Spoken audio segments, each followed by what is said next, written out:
Next play, Evos. Let's go to game number 2. And on the map, we'll see 30 seconds in. Ruby on Chakno, the catch. And ito na, bottom lane. Ito na, Wolf, pinapahirapan ni Rendio si Ureshi. Clear win for the Glue. 100%. Glue yata yung pinakamalakas na lane bully ngayon. I honestly felt na next play Evos could have picked up the Phobius instead. Kasi, kung, di ba nung nauso yung Ruby at yung Eve, ang auto-ban nun kapag gusto mong gamitin yun is the Phobius. Why? Because Phobius can cancel yung ultimate ng Eve. Gamit yung kanyang Astaros Eye. Second, puro dash kasi yung Ruby. Lahat ng, every time magsiskill si Ruby, meron siyang dash, which means that's automatic na maganda yung Phobius. At also, kaya niya frontline against Omega. Not even considering na meron pang ibang mga heroes na pwedeng ma-burst down nga naman itong Phobius. But instead, they went in for the Edith. I wonder if this will be enough. Kasi makikita nga natin na nahihirapan na siya agad against Renzio. Ang hirap. I was thinking okay lang na maging dead lane itong Edith, pero kung ganyan ka panalo, kung ganyan kalamang si Renzio, it's gonna be harder for the Sicilian and the Claude to farm up on Haze and on Donut. Tignan natin top lane, mukhang masasandwich yata si Donut. Hindi maganda. It shoot up! Off-cam first blood! Outplayed gets the kill. One thing that we have not talked about yet is okay na yung Populate Koopa na last pick ng Omega is really good against the Claude. Kasi although obviously yung Blazing Duet affects both the Popol and the Koopa, but in the laning stage, ang hirap niyan para kay Donut. Na weapon master to na at pag once na maklear niya agad yung lane at muna siya mag-level 4, automatically masastan niya agad and mahirap talaga nakaharapin to. Not to mention, Wolf, 2 minutes pa lang, nasa 1-8 na lang ng buhay yung Torre. Kinailangan na ng babysitter dito. Si Donut and now Chakno tries to escape. That's going to be the ult by Haze. Kaanon, drawing a line, and all this time, hindi ganun ka-confident. Kahit na lahat ng miyembro ng Omega, majority nasa top lane, hindi makapag-turtle ng libre si H2. Ganun niya rin nirespeto yung lineup ng Omega kasi nga, ang ganda rin ng early game ramp-up. Yeah. And this means na Omega ay maging sobrang komportable sa game na to. Unlike the previous game kung saan hirap yung Olis, this time pwede siyang mag-roam around sa mapa. Ang laki na nalamang niya. And I'm pretty sure na nakadip din siya doon sa may top lane kung saan napatumba na lahat ng outer turret energy shield. So may extra gold yan na nakuha. Ngayon they're moving in for the turtle. There's a pull by the Mamba. Outplayed, going 1v1 with the Lancelot. H2 gets his man. Ngayon, Chakno mo sa stun. 3v1 ngayon, and Flicker used up on this Ruby. Ngayon, next ni Evos, sila naman ang babawi. Sila naman ang kukuha ng libreng gold dito sa top lane inhibitor. Top lane tier 1. But the exchange is Omega Esports kuha dun sa may bottom lane. So, tama lang din yung palitan dito ng side ng Omega Esports at NXP. However, naubusan ng minions sa itong bottom lane na Omega Esports. So, nakabawi talaga ang NXP. Now, Donut. All of a sudden, may DHs na siya. And at 4 minutes, still pretty good timing for this Claude. Makakagat siya. Yeah, and nabawi na nga eh. Even if that was the first blood, yung isang bisita na yun ng next Evo sa top lane, nahabol nila, na-close na yung gap. Exactly. Parang 500 na lang. Yup. And this means na NXP Evos pairing si Donut. By the way, Donut opted to go for Avarice na typically hindi na go-to ng mga Claude. Ooh! Thank you. Oh. So this Renzio buying time again. Kanina nang 1v5 siya pero nasa late game na yun. Ngayon 4 minutes, kaya 3v1. Yeah. Hindi pa kaya. Donut picked up, I didn't catch that pero baka boots niya yun. At 4 minutes and 45 seconds, maganda na yung estado ng gold lane ng NXT Evos. We're talking about how difficult this Claude game will be kapag early game, but this time, maganda yung kanyang tempo. Nakakuha pa siya ng lane dito sa may mid, so pwede, binibigyan yata siya ng 2 lanes ng NXT Evos. Then again, push bottom lane. 2v3 situation down here in bottom lane. And there's the Blazing Duet. Medyo makati na nga rin. Between these two main damage sources ng next play Evos, napa-retreat doon si Renzio at si Ryzen. DHS na ang item ni Donut, so pumupulit na to. umangat but yun yung problema kapag natalanan siya dito ni Renzo. And as you saw, based on the new patch, ladies and gentlemen, sobrang dali nang mang-grab-grab. After the split, almost instantaneous yan based on the new mechanic. Pero may tatatalan sa dito, Mika Denka, Ryzen punished hard. Mapapatay siya doon ng dalawa dito and there's no response. Another turtle's gonna go over to next play Evos kasi kulang din ang klase ng referee.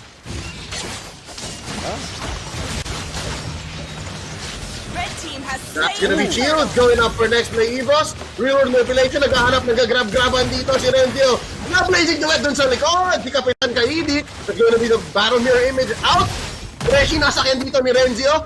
Sapat ba ang damage? Dadalig yung ilalim ng turret. Down goes the Edith. Flicker out by Renzo. There's the punish. Phantom execution into the Torgros. Kulang yung isang basic attack. Hindi pa napatay ni H2. John Paul Salonga walking away. No kills. Well, Renzo was definitely saved by Chakto. At yung sinasabi natin na stun ng Ruby na nakaka-irita kung ikaw ay assassin going up against the Ruby. Yung pang-cancel, yung combo breaker na mechanic na yun. Habang kumuha si H2 ng orange buff, we'll see a little bit of the turtle fight that happened. You can see si Donut inultihan agad dito si Eve. And ito yung one of the reasons why we're saying na sagot yung Claude doon sa Eve because solely on that. Renzo able to get a kill onto the Edith, already showing na superior XP-laner talaga ang Blue. Oh, real time! Round 2, how about it? Finally, Renzo goes down. Kinombo siya sa ilalim ng Tier 1 in mid. Nakabawi ang next play Evos doon. Where, by the way, nakakuha na sila ng gold lead. I think Outplayed has started joining fights more kaya hindi siya nakaka-farm masyado. Natatagalan siya mag-manage ng top lane. Ngayon dinala siya sa baba. And because of that, lamang na ang next play Evos. Pero very small kasi mabawi na sila. Another potential kill onto Chaknu. Mangilog survives. Backing out. Pero ito, tinitretin mo nila ang push sa mid. Ayaw umalis sa next play Evos. It's all about that push it's all about the mid lane para sa pares sa team sa to. Not giving up. One thing pala na masasabi ko dito about sa Popolin Kupa, it's good sa last pick para sa Omega Esports but we forgot about the fact na masaya si H2 na merong Popolin Kupa sa side ng Omega Esports. Yung extra dashes, extra puncture during team fights. That one extra can mean the world para sa isang Lancelot in the latter portions of the game when the team fight does happen. This time, ang Lord ang pag-aagawan ng dalawang teams. And H2 already up with a Blade of Despair. Gagamitin nila to. Look at the positioning of Chakto as well as Outplayed. Pwede lang cowboy. Yun na nga, may lockdown sila! Pinilit ang blazing duet. Nabuhay pa si Outplayed doon pero si Donut not in any shape to fight. That's going to be one major factor para sa next play Evos to say, wait lang mamaya na guys. Hindi pa natin to kaya. Pa-purple muna si H2. May Lito Wanderer, tsaka meron din siyang Purify. That's why he managed to survive that bake-off. Outplayed almost, but not quite. Ang nakita na natin nung mula kay Donut. Oh, that's a nice jump by Cadenza. Mapipick off dito si Renzo. Donut gets the kill and slowly but surely, ang ganda ng ramp up ng isang Claude into this mid-game. We're leaving the mid-game dahil 9 minutes in na. This is going to be an early Lord. Nasaan si Ryzen? No, I don't think they can contest this. It's very difficult. Yep. Lancelot na wala rin naman dito sa area. But then again, ang NXP meron silang Claude. So pwede itong slowly nakakunin itong Lord. They are indeed doing that. Another jump in and pull. Yakno coming in, knock up via the Lord. That's going to be the Phantom Execution. It's beginning to get this, and there's the Retry coming in. Perfect timing for H2, pero Real Manipulation, mahuli pa si Donut. Na-stand doon sa may boundaries ng Real Manipulation, and there's a Sanguine Cross keeping them in. H2 puncturing on through target after target. Tinudok, tinuhog niya ang isa, dalawa. Pero may bawi pa pala, 1 for 2 so far. Pero naka-Lord ang next play Evos doon. Oh my God. Okay, so well done from NXP Evos. So, na hinawakan talaga nila na masyadong malayo si Ryzen. Tell that out. Nakita niyo nung binugaw ni Chakno ang NXP Evos, inultihan niya doon yung combo ng NXP, which was Edith plus Kufra. hindi binitawan ng NXP. Nag-back lang sila ng konti tapos nasalo ng isang member nila yung Lord kaya hindi nag-reset. And then eventually dahil super low na yung Lord, sila rin nasa advantage. And Tomax had to pop the ultimate. Ang ganda nung kanilang pag-collapse kay Donut kasi alam nila walang purify eh. So saktong-sakto yung kagat ni Outplay tapos hindi na nakatakas dahil na-stun doon sa boundary ng real world manipulation na giset. But yung Sanguine Claws was perfectly used by the side of NXP Evos. Nakita natin mula kay Yelly Hayes na napigilan talaga niya yung additional kills na Omega Esports punching. Yep, and just like that, walang maisagot si Chuck nung nahuli siya ng combo after combo ng skills ng next play Evos. And they opened up bottom lane, pero top lane bumabawi, trabaho lang dito. Si Ryzen, Mr. Sumagi, taken one. So, again, Wolf, I think, babalik na naman tayo sa point na Omega naman ang magka-spike. Kasi basta tama yung positioning ng itang Aulus, yun lang naman kalaban niya eh, mobility. Basta maganda ang lugar niya, he might be good. Undying Fury, placed here to stop the push. And yan sasaluhin ni Renjo ang ult ni Apple-P siya, ni Hayes. We're looking for that spike for Omega. Yun ang bawi nila, pero next week was they're in control. Yup. Oh, wow. I really think that may may small rivalry itong dalawang teams na to. So many times na nakita natin when Omega Esports go up against next phase Evos, nag-init talaga mga laban. And usually it ends up in a full series, man. Laging kung best of 3 on, it will end up 2-1 for sure in either team. At hindi ako magulat kung ganito yung mangyari, especially with how NXP is handling yung kanilang composition. It was very expensive. Meron silang Cecilion, meron silang Claude. Kailangan nila talaga pumunta sa late game. But so far, so good for their team. Sila yung nakakalamang at 12 minutes. And that's all that they are needing. And Hayes, nakakuha na nga siya ngayon ng kanyang purple buff, which means na madali niyang madedepensahan yung mga lates. Kaya niyang i-spam lang talaga yung kanyang mga spells. Yep, now that we're talking about Hayes, kanina pa tayo donut ng donut. Kanina pa lang pinapansin yung Claude na kung paano siya nag-survive ng early, na-push siya, natetrete niya si Kaidik. Pero hindi natin napapansin na ang sakit na rin pala ng Cecilion. Sobrang threat na talaga ngayon ni Hayes. So Omega Esports, ang dami lang inisip, ang dami lang kailangang i-manage. And looking at the item game, kulang na lang na isa pang full item. Well, pabuo na tong item ni Donut. Pero on the way na siya. And not to mention, maganda rin naman ang farm ni H2 dito. He hasn't died. Siya at si Hayes, hindi pa namamatay. Sobrang importante nun. Very important. And nag-slow down yung ating laban. Finally, may DHS na si Outplay kasi he went for the defense build muna. Wind of Nature yung kanyang prioritize. This time, is gonna hit hard. With the DHS, pwede niyang bigyan yung Edith. Pwede niya i-focus yung Edith as well as the Kufra. Ito yung sinasabi natin na minsan kailangan mong bigyan yung mga nasa harap ng sakaban. And sometimes yun yung nagiging toka ng mga marksman. In the case of the Claude, ang kailangan naman niyang puntahan ay backlines kasi meron siyang PMI and he needs to manage itong si Etomax. That's why he went for the brute force breastplate. I think Wind of Nature din yung kanyang isusunod afterwards para at least makapag-duelo siya versus Olus as well as this Popol and Kupa. We'll see. Now, Chakno already tanking up, naka-tenacity siya, tapos meron na siya ngayong Radiant Armor, if I'm not mistaken. Sorry, it's not a Radiant Armor. He went for Athena Shield for the magic defense against NXP Evos. And now, meron na tayong Lord ulit. And everybody is trying to hide. Look at the positioning of the members of NXP Evos. Orange buff ang gusto kong kunin ng H2.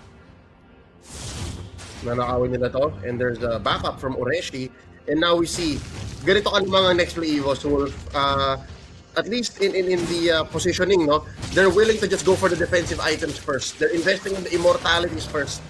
Kasi gusto lang patagalin yung laban. And so far, Cadenza gonna start up the fight. Might have been a little too soon. That's gonna be the pull-in. They're setting up for the claws. Ang dami kinatamaan. I-Renfio pa mapapasama. What a counter-engage. A push and pull back and forth. And just like that, talagang hindi yung laban na pwedeng kunin ng Omega dahil ang layo ni Renfio.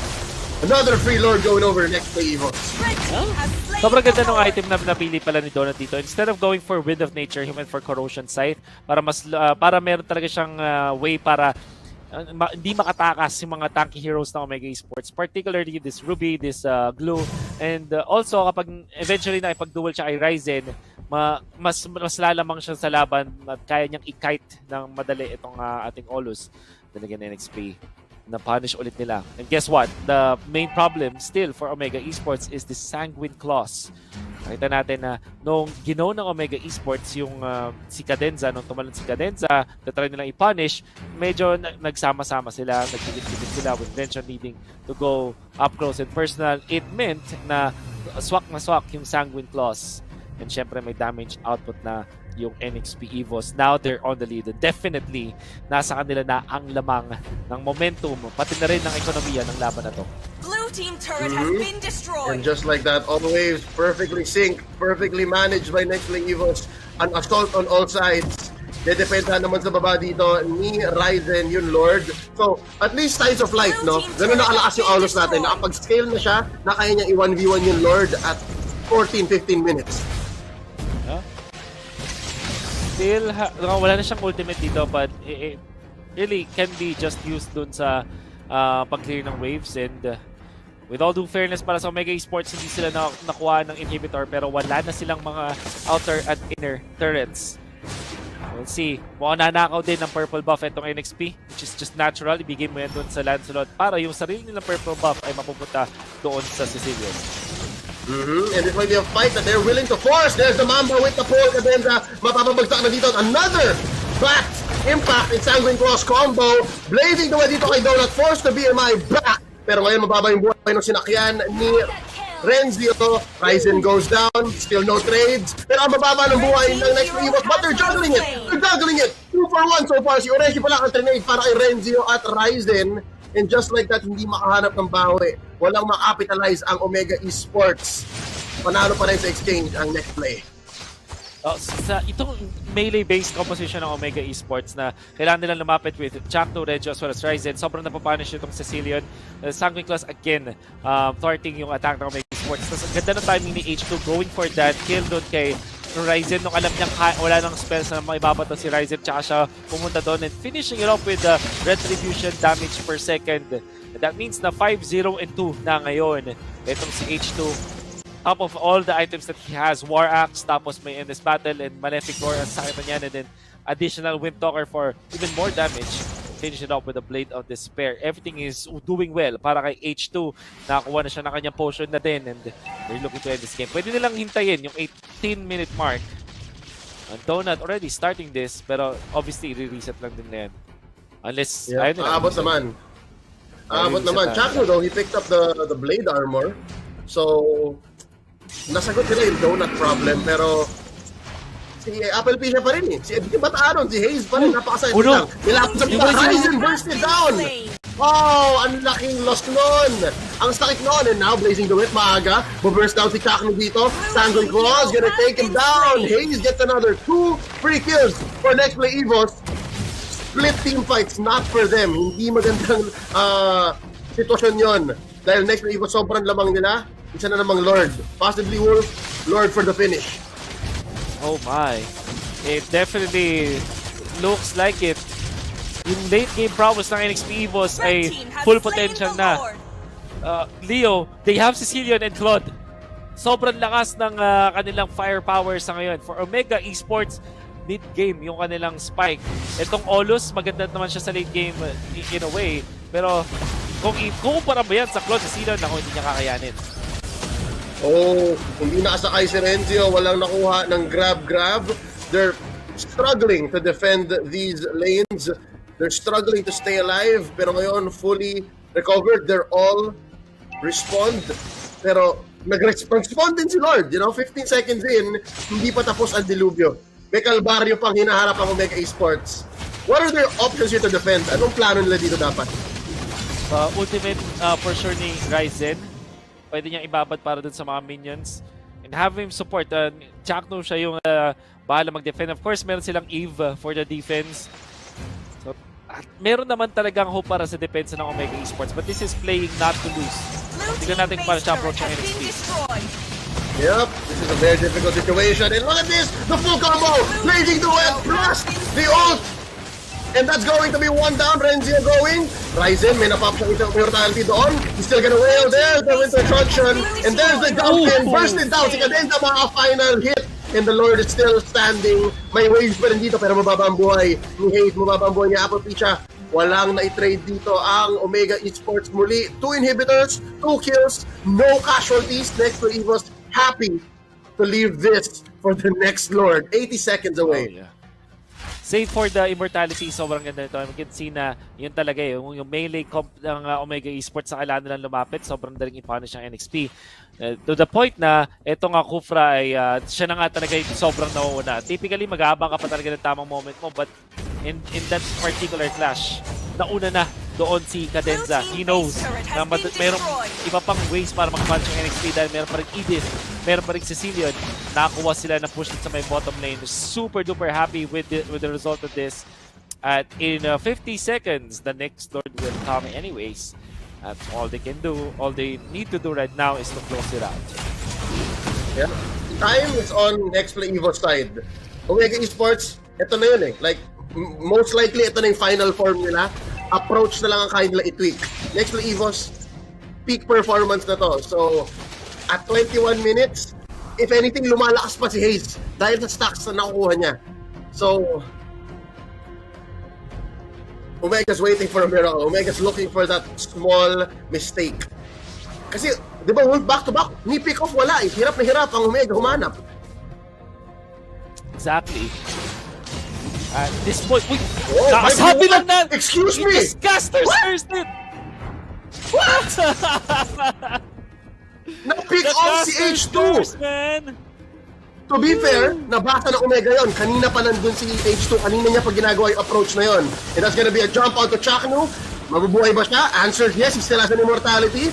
And that's going to be blazing duet already. Ruin Revelation. Cancelled. Stop. Oh, outplayed. Patatalunan. Mahold yan. Tyrant's Rage into an revenge. And that's going to be the immortality. Bursted down by Hayes. 1 for 1 so far. Mahirap. That was a very, very key member of Omega that they took down. But Ureshi gets his ultimate pop. Undying Fury. Keeping them down. That's the slows. That's the flip. Ureshi knocking him off. But Omega, ito nga, gets him 1. Kaidik going for the 2 for 1 trade.